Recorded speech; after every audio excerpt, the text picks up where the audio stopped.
Bienvenue pour cette nouvelle séquence des paroles de la vie éternelle avec Marc Joseph. Nous sommes aujourd'hui le 14 septembre 2023.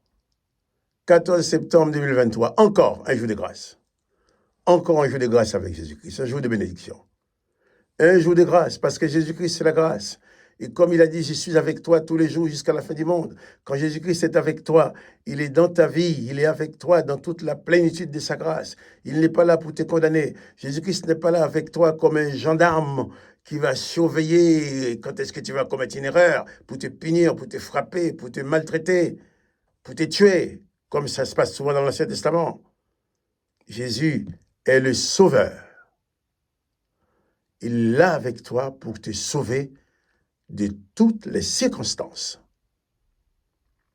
Jésus est avec toi, il n'est pas là comme juge, comme police, comme gendarme, comme procureur, comme condamnateur.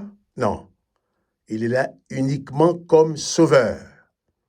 Jésus-Christ est dans ta vie pour cette journée du 14 septembre comme sauveur. Il est là pour te sauver de toutes les situations. Moi, je ne connais pas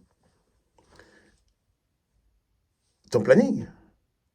Je ne connais pas non plus les situations que tu vas avoir à vivre. Je connais une chose que j'affirme avec force, c'est que Jésus-Christ est avec toi tous les jours, jusqu'à la fin du monde. Donc, il est avec toi aujourd'hui, c'est donc pour toi un jour de grâce et de bénédiction. Souviens-toi et n'oublie pas. Réalise dans ton cœur que quoi qu'il arrive, Jésus-Christ est avec toi. Et face aux événements, pas de panique. La panique ne sert à rien. La peur va te conduire à faire ce que tu ne veux pas faire.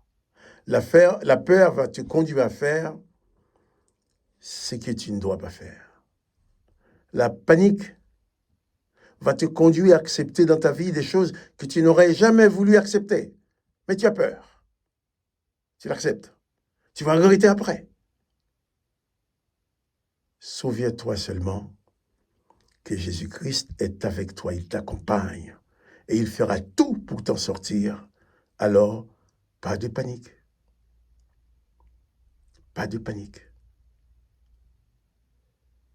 Reste dans la paix, de la présence de Jésus-Christ, car sa promesse est certaine et véritable.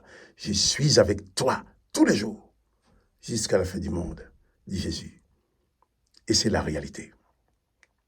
Nous allons continuer à lire dans l'évangile de Marc, chapitre 14. Nous lirons cette fois-ci le verset 55. Hier, nous avons lu ces textes qui nous racontent que lorsque les soldats se sont saisis de Jésus pour le ramener chez le souverain sacrificateur, Pierre l'a suivi. Alors, Pierre a pu entrer jusque dans la cour du souverain sacrificateur. On va lire la suite.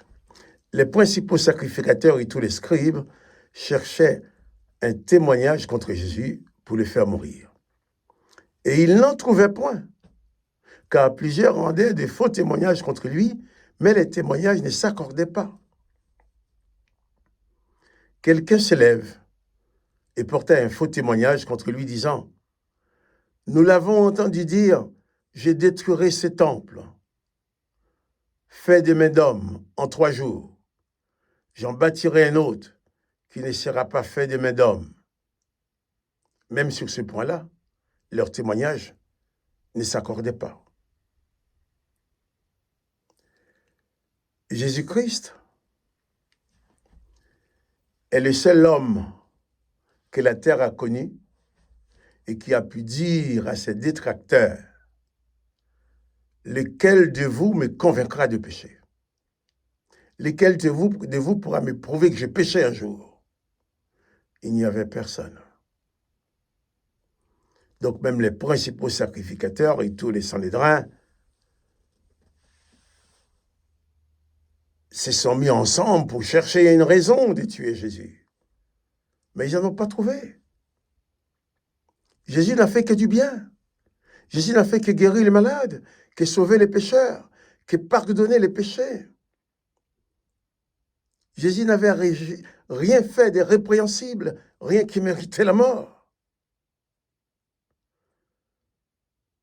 Plusieurs rendaient des faux témoignages. Oui, on peut toujours accuser Jésus avec des faux témoignages. Mais c'est des faux témoignages. Mais même avec les faux témoignages, il n'arrivait pas à s'accorder. Il y a seulement un qui dit, il a dit que j'ai détruit les temples, fait des mains d'or, et en 3 jours, je bâtirai un autre qui ne sera pas fait des mains d'homme. Mais là aussi, ça ne pouvait pas être une raison de tuer Jésus parce qu'il a dit qu'il détruirait les temples. Surtout Jésus ne parlait pas de vraiment... Jésus parlait du temple, les gens pensaient qu'il s'agissait du temple de Jérusalem. Jésus parlait du temple de son corps, qui va être détruit, qui va être mis à mort, et qui va ressusciter le 3e jour.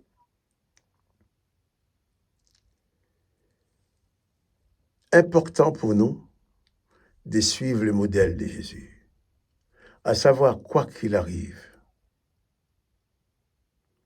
même si les circonstances sont difficiles, agissons toujours selon les enseignements de Jésus-Christ. Essayons de ne jamais faire quelque chose qui va à l'opposé de ces enseignements. Car la parole de Jésus, c'est la parole de la vie éternelle. Jésus nous a donné le pouvoir de devenir enfant de son Père, devenir fils du Père, héritier, fils et fille du Père, héritier du royaume du Père. Donc nous ne devons plus faire n'importe quoi. Car quand tu donnes ta vie à Jésus, tu deviens enfant du Père. Tu n'es plus n'importe qui pour faire n'importe quoi.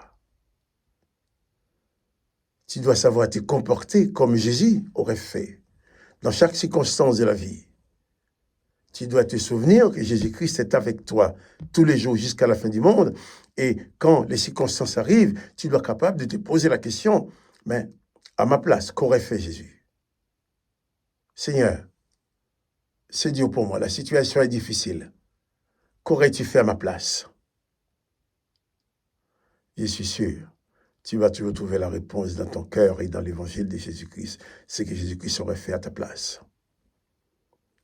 Tu es appelé à être un imitateur, une imitatrice de Jésus-Christ.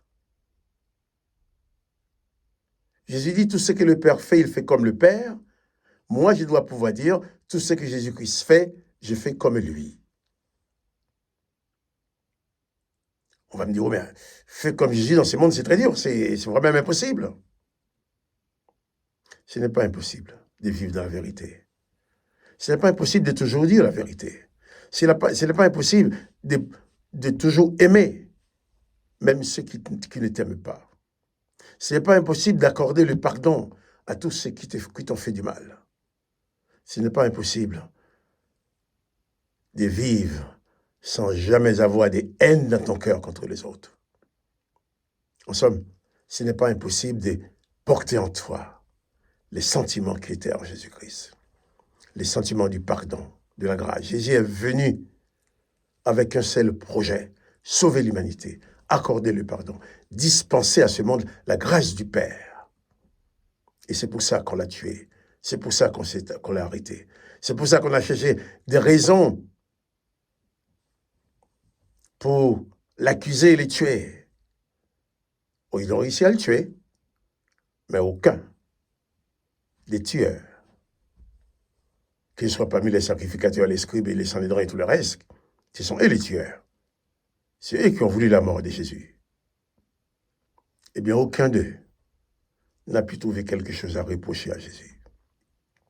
Alors, toi, disciple de Jésus-Christ, moi, disciple de Jésus-Christ,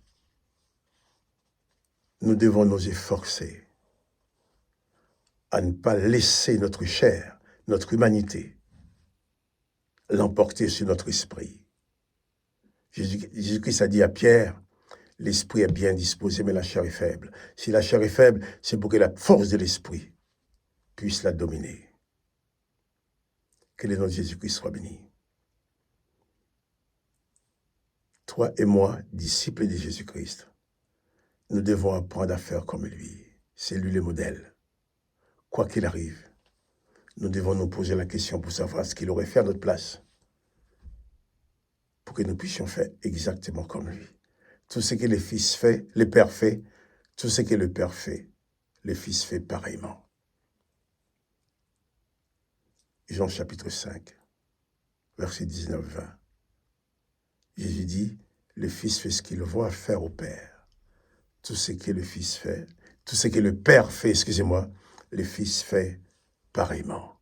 Mais moi aussi, je dois dire, je dois faire ce que je vois faire Jésus. En sorte que tout ce que Jésus fait, je puisse faire pareillement. C'est pour toi aussi. C'est pour ça que Jésus-Christ est avec toi tous les jours jusqu'à la fin du monde. Pour t'aider, pour te rappeler ce que tu dois faire. Pour t'aider à vivre les circonstances selon sa volonté. Que le nom de Jésus-Christ soit béni. Que toi aussi tu sois béni.